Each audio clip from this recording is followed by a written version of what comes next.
I asked for this little mic thing because I thought it'd be easier, and then Mike told me, oh, that's a good thing because they can't really hear you on the YouTube with this one anyways. It's like, I chose wrong. That doesn't make me more nervous at all, you know. So thanks for letting me share tonight, Holly. I figured you must be getting desperate. You asked me to speak. But no, I know. In all honesty, I checked because someone else wanted to talk, and I said, "Well, just ask Holly. They're probably like all open." And they were like, "No, I asked her, and she's like booked through September." And I was honestly surprised. I thought you must be getting desperate if you asked me to speak. So that felt good, you know. There I go, surprising myself again.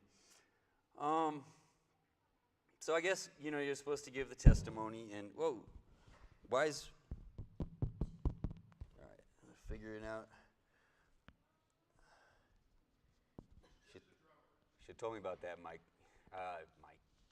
Frank. Okay. So, okay. Like that? Okay.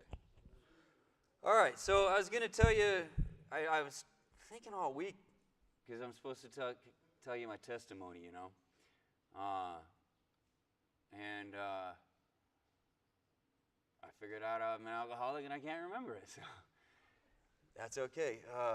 No, I can remember it, but I don't think I remember it very accurately because I was thinking about it and I'm just cracking myself up, and I bet I could get all you guys to laugh too if I were to tell all the stories. But I know that I hurt a lot of people, and it was definitely not all fun and games. So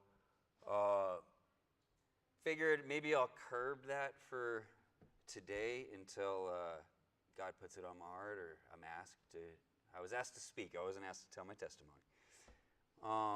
Because I also don't want to just like hang out up here and tell you a bunch of war stories, which is where when I'm going over it in my head, like I'm just like telling war stories, and it didn't have any point. So my story in a nutshell, just to give you some background,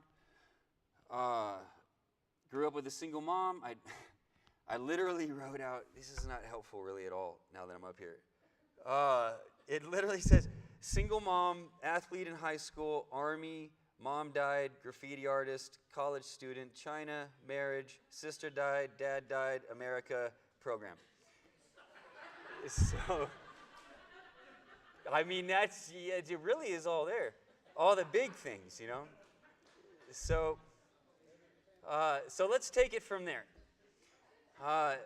So I arrive here, and I go into the program with Frank. It was not my idea to go into the program, and I didn't want to be there, and I feel like I probably pretty successfully communicated that pretty clearly. Yeah, it was not any kind of a secret. I don't remember much about the program. Again, I really don't. It's kind of a blur, and I was thinking about it, and I was thinking that would be like a cool video series to do, like Frank's testimony of like people that have graduated the program, like what it was really like, you know what I mean? Because I bet we'd have very different stories. And but one I did remember that I wanted to bring up, because this one really warmed my heart, was I used to debate a lot with Frank. I'd kind of decided that, like, you know, this man needs help, you know, and I was going to be the one to enlighten him and help him.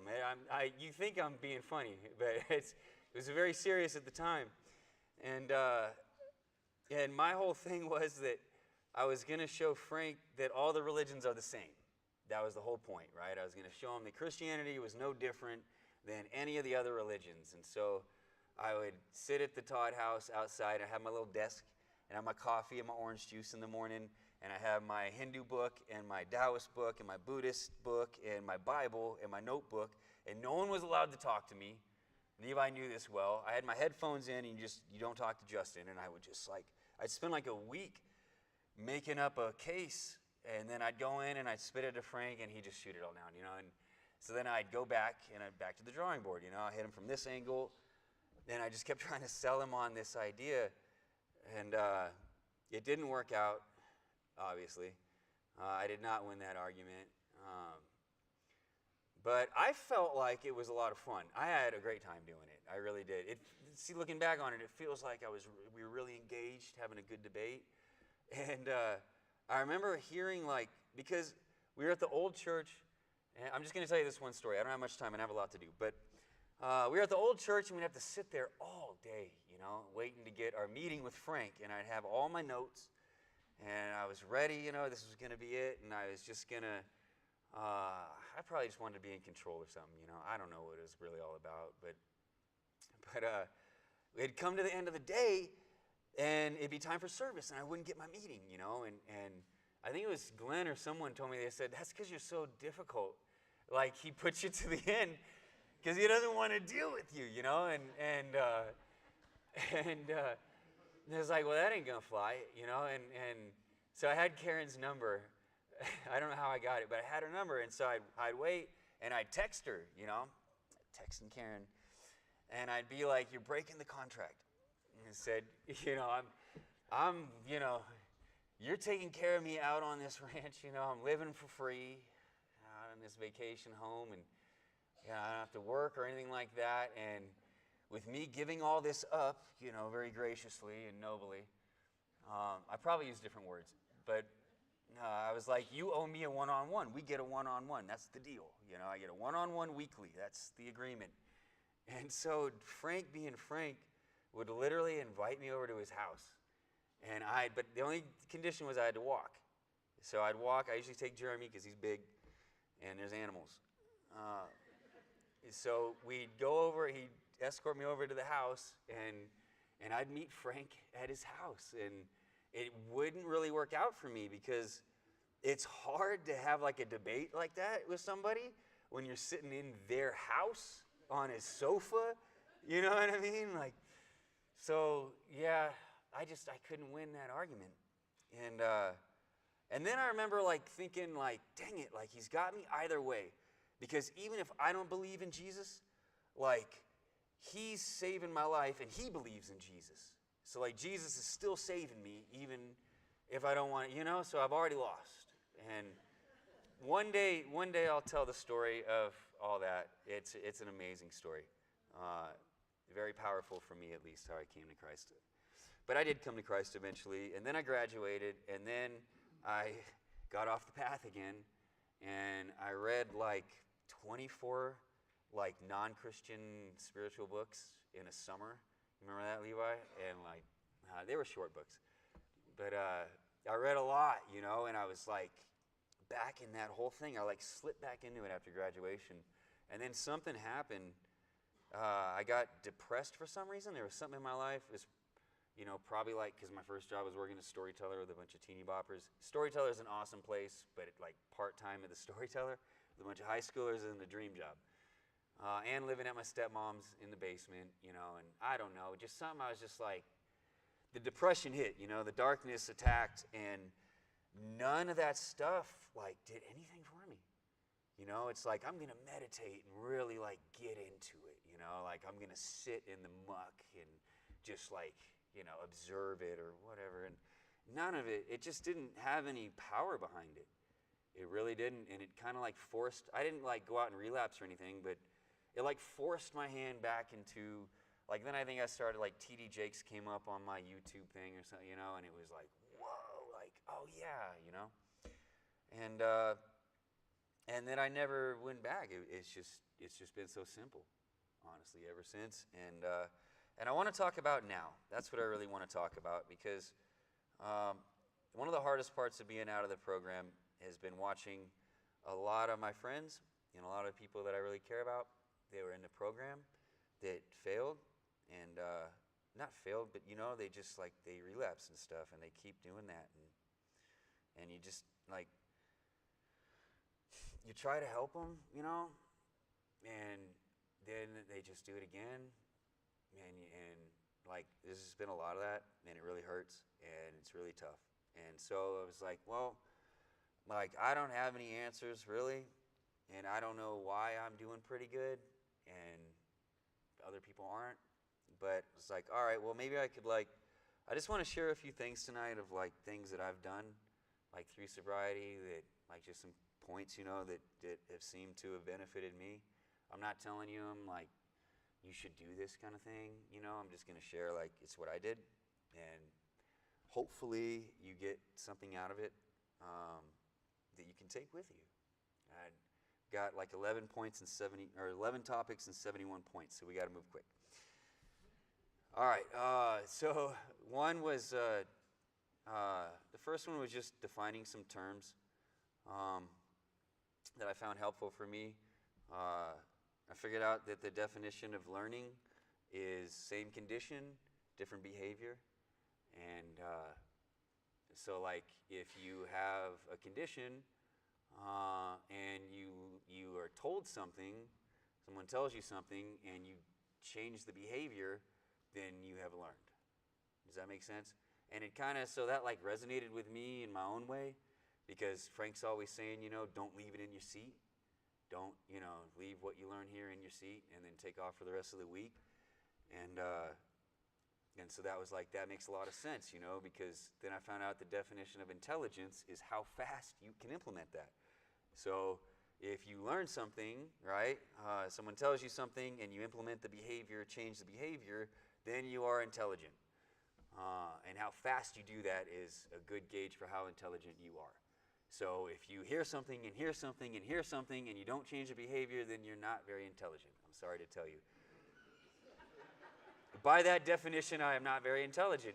This is facts. I'm not making this stuff up. Think about it, like it's for real. Like you're just not very smart. So, but maybe you are smart. I just wasn't, So that has helped me to like go back to that and pay attention to what Frank says and try to actually implement it, Take it apart, and I don't know what you guys do after church, but I go home and I've got some time alone because Lisa gets off work at 2. So if Levi doesn't take forever, then I get home I get like an hour, and then I can like go over what he said and be like, all right, how can I, insert this into my life and change something. And that's been very beneficial. Another one that I found was beneficial is love. I'm not going to define love. I think Corinthians did a really, really good job of that. I'm not going to, step on those toes. But I did find you can quantify love. Actually, it's quantifiable by the amount that you're willing to sacrifice to maintain a condition or a situation or an object. Does that make sense? Yeah. So yeah, how much are you willing to sacrifice for your kids, right? You could literally take a day and write all that out and be like, wow, I really love my kids, How much are you willing to sacrifice for your stepmom? It'd probably be a shorter list, But you could take that as with God, how much you're willing to sacrifice for God. How much are you? How much are you willing to sacrifice for your sobriety? Another one that has really helped me is I call it the circles of protection. And so this kind of goes out like an onion, sort of. The inner circle, I call it the circle of wisdom, and it's my elders in my life.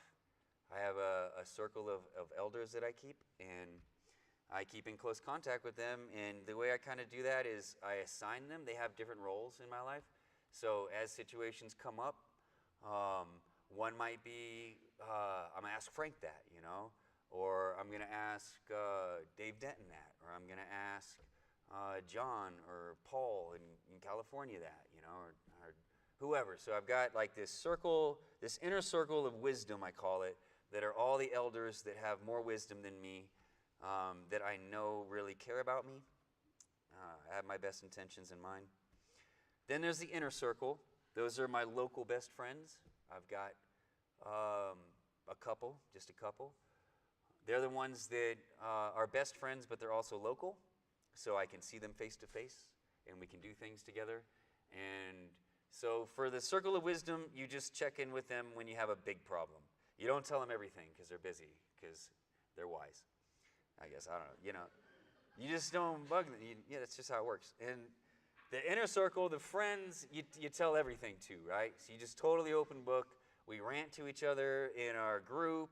We just share everything. It's just everything. They have to know everything, right? And then there's the outer circle, which is the church and the program people that I feel like I got to feel a special connection to, and all my church fam.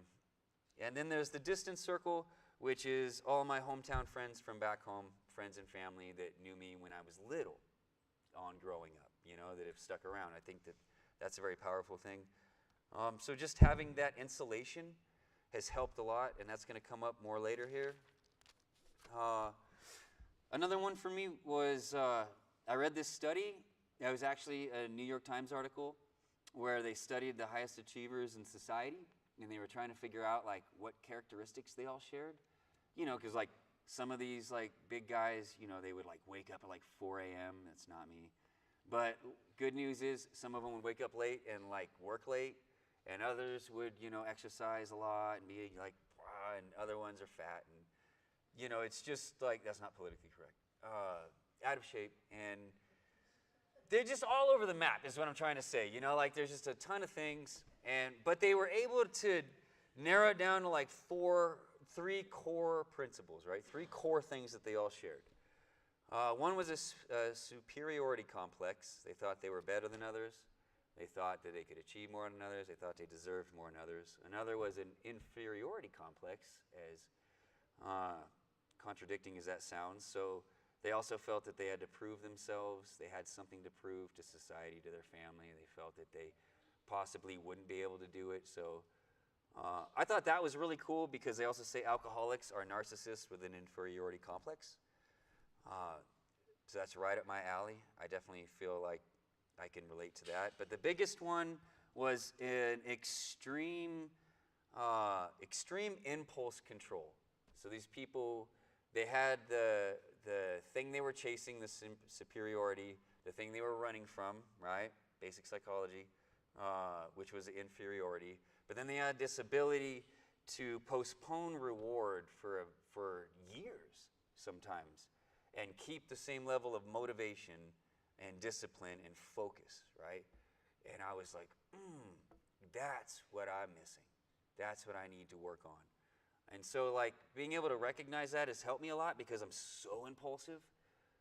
And the way that I control that is why I told you about the circle of, what I call it?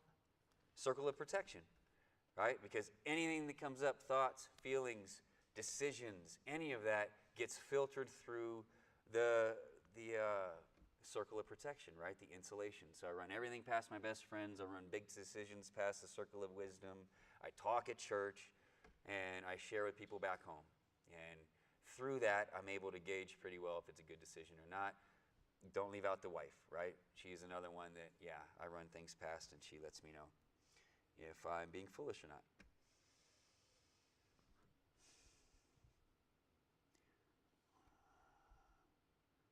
So 1 Corinthians 15:58 says, "Therefore, my beloved brethren, be steadfast, immovable, always abounding in the work of the Lord, knowing that your labor is not in vain in the Lord."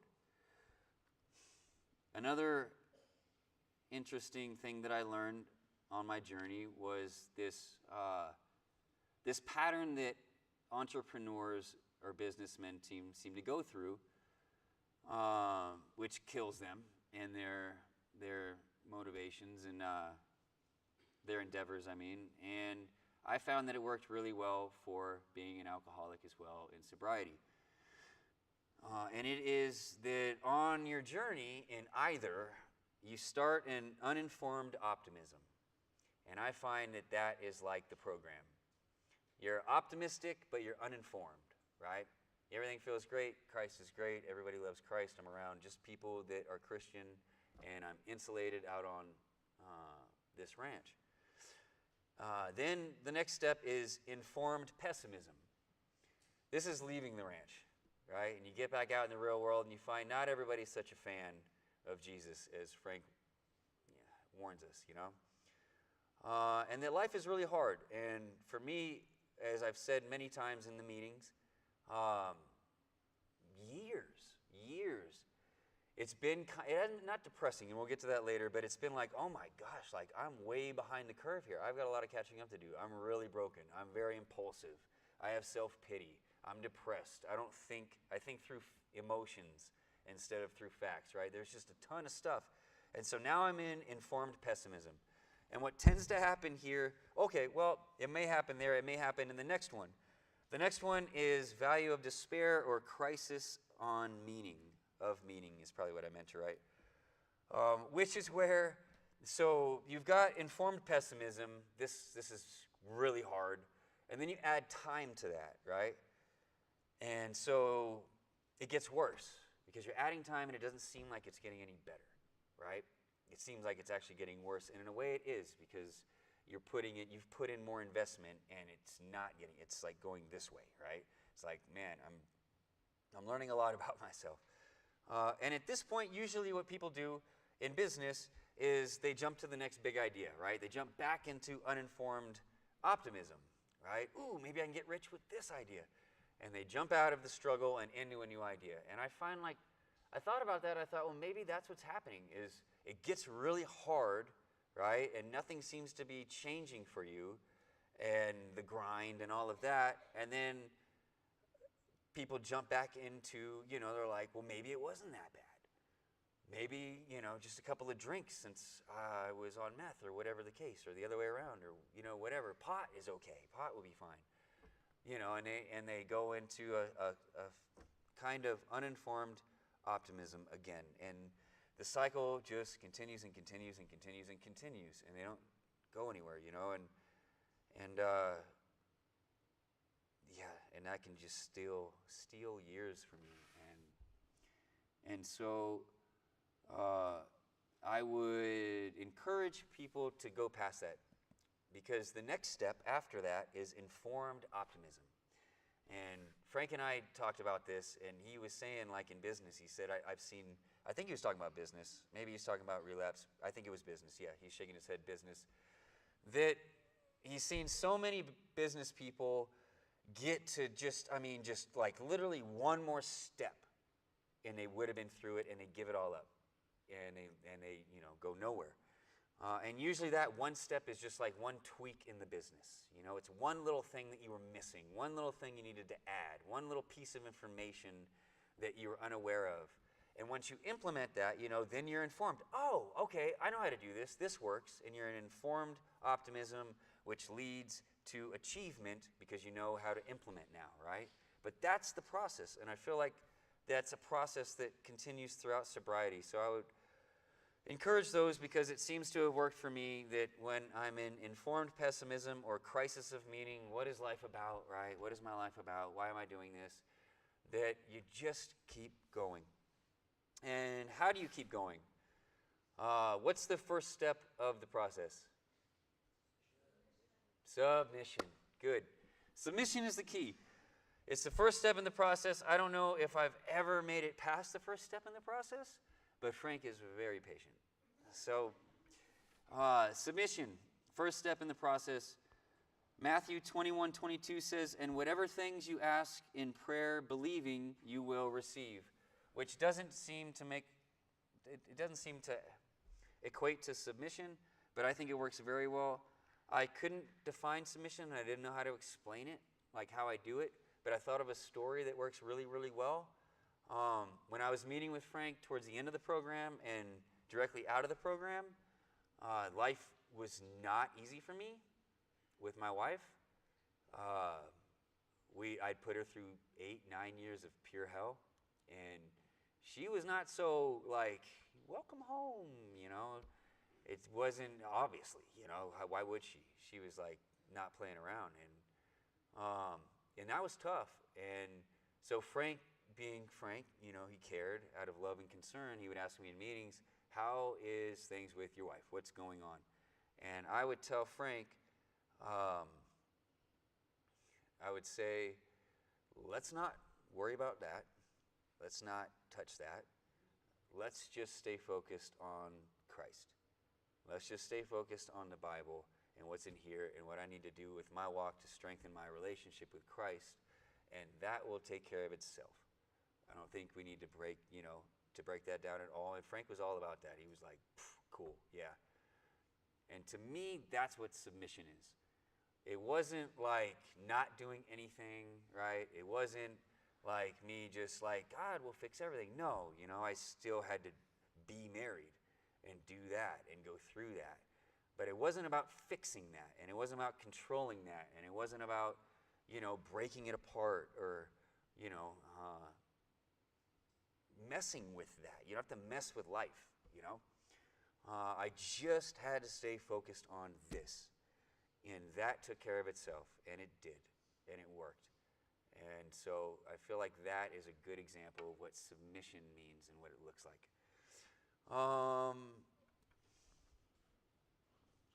We're getting close, guys. Another thing that has helped me to stay solid is the holy habits, is what I call them. Frank and everybody talks about them all the time. Go to church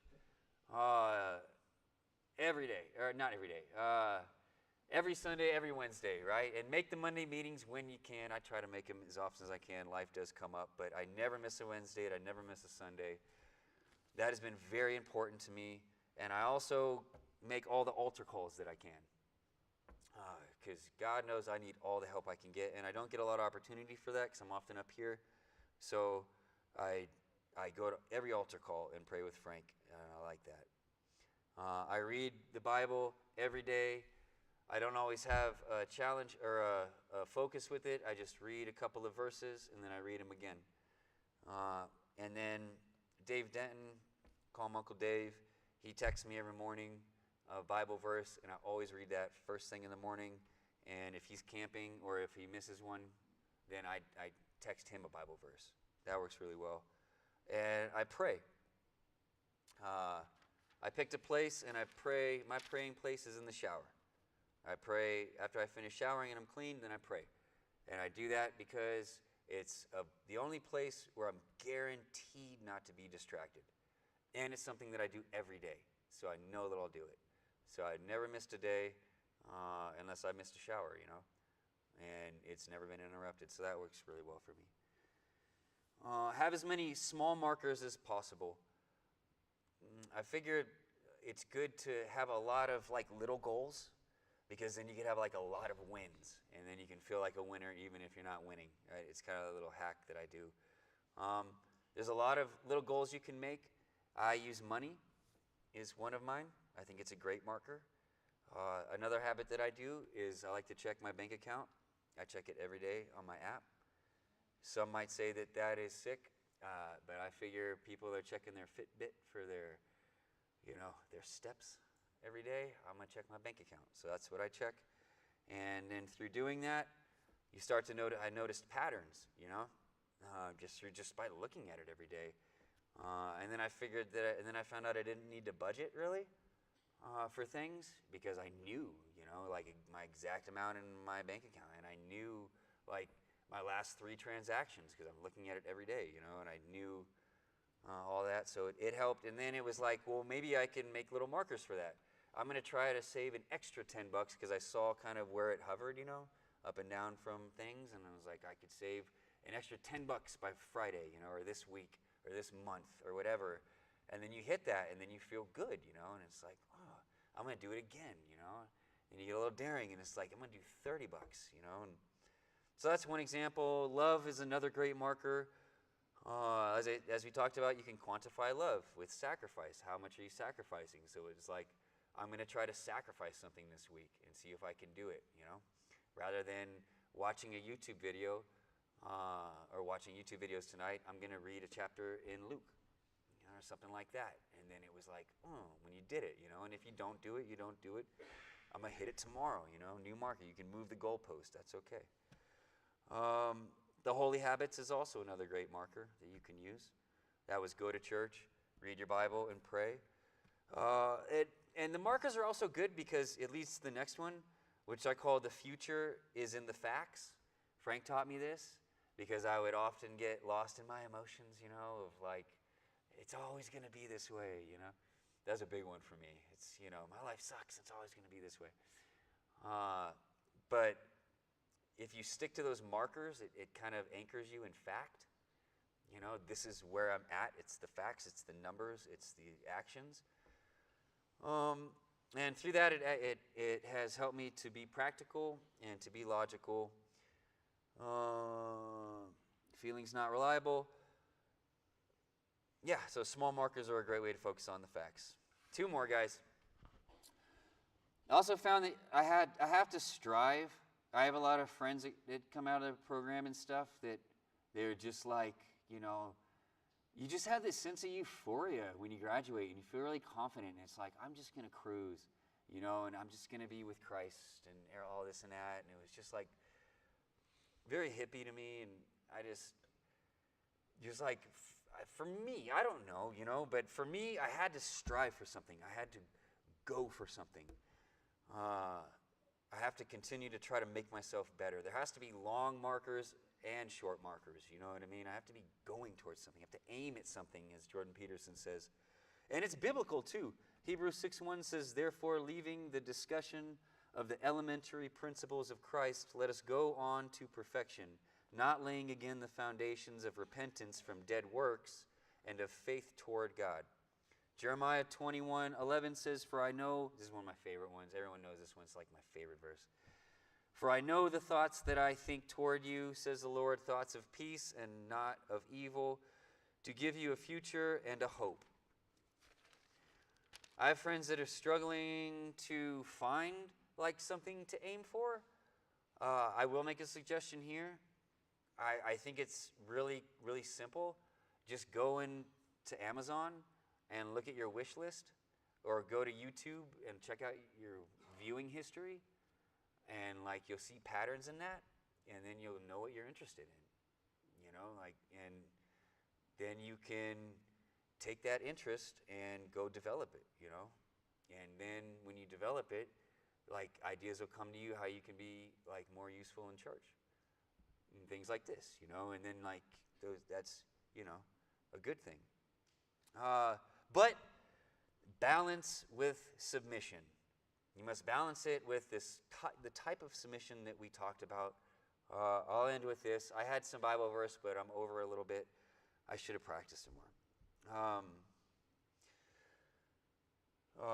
I have some ailments in sobriety. It hasn't all been like, great. I got like this eye thing over my eyes. It always itches, and it makes them swell up, and it makes them black, and they're red. If I go like this in the mirror, I'm like, oh my gosh. And it's really annoying, and they say it's eczema. I don't know. I'm trying to find like a good dermatologist because this was just at Red Rock. But it really sucks. And then I got it on my arm here. It showed up, and I don't know why or what I'm doing wrong. And that kind of sucks, But it was like there were times in sobriety where it was like life sucks, I didn't want to live in my stepmom's basement. And I had to do that for many years, quite a few years. And then it was like, it just got to this point where it was like, if this is where you want me, God, then this is where I'll be. And that was enough. It was like, I'll wear it with pride, I'll do it. Because, you read about some of these guys in the Bible like Paul, and it's like, the thorn in the side and all that, and all the things he went through, it's like, yeah, let's do that. There's got to be something to that, And it's worked out really well. And so it's like, all right, if I got to go through life with like stuff on my eyes and on my arm, then so be it, It's be fine. It's okay. It's okay. It sucks. It's going to be okay, And that brings me to my last point, that I found out in sobriety that I can't lose. Like, you literally can't lose. As I say, bad things pray, good things praise, It was like, if you're going through something bad, then you go to God, If you're going through something good, then you go to God, What else are you going to do? So it was just like, no matter what, I'm praying to God, like, and that has served me really well, because then difficulty becomes opportunity. And it's just like this little shift that has worked well for me, that like if I'm going through something bad, God's growing me, which was never like a thought, It was just like, life sucks. Like, let's go party. It was, or drown my sorrows, or, all that stuff. And that's just been a real blessing, and I'm thankful for that today, that when things come up, life is hard. but it's cool to just be like, it's hard for a reason. It's hard for a good reason. I don't need to understand the reason. You know, it sucks. It's going to be okay. And that's been fine. I had a bunch of John that I was going to read you.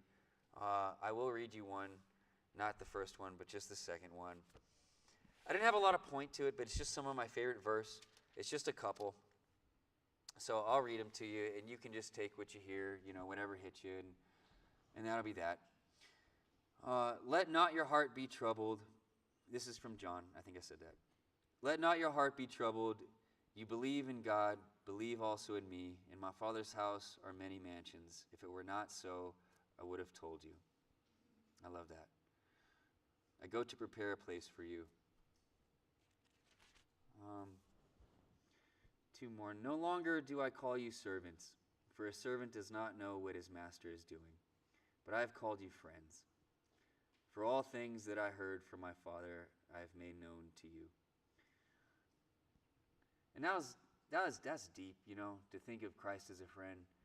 I had to bring it more down to my level, and Frank called me a friend. He did that not that long ago, and it meant the world to me, Frank calls me a friend, big Frank, my circle of wisdom. And so then it was multiply that by infinity. And then you got Christ is calling you. He's like, you were friends. That's big. And you guys are all my friends too. And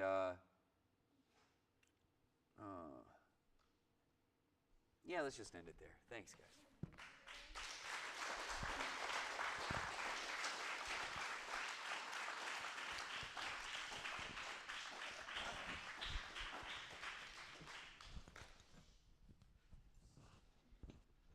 Oh boy. Justin was definitely a challenge.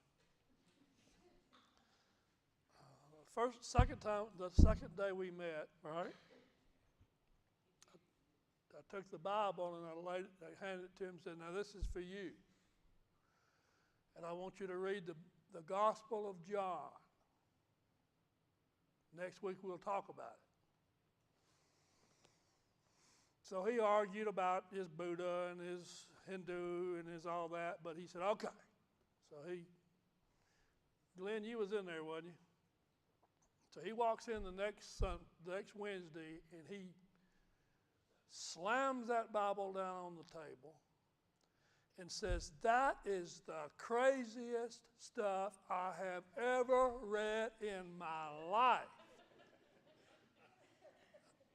Are you telling me you're not going to read the Bible? And I think you said, well, I don't know, but that's the way I feel about it. I said, well, you going to take the Bible with you when you leave? Well, that was later on. And he said, yeah, I'll take it. Yeah. But that's what I started with, amen? And God has brought him to where he is today. Isn't it amazing what God has done in his life? Thank you for coming. Invite somebody to church Sunday, okay? And go pick them up. All right, we'll see you Sunday.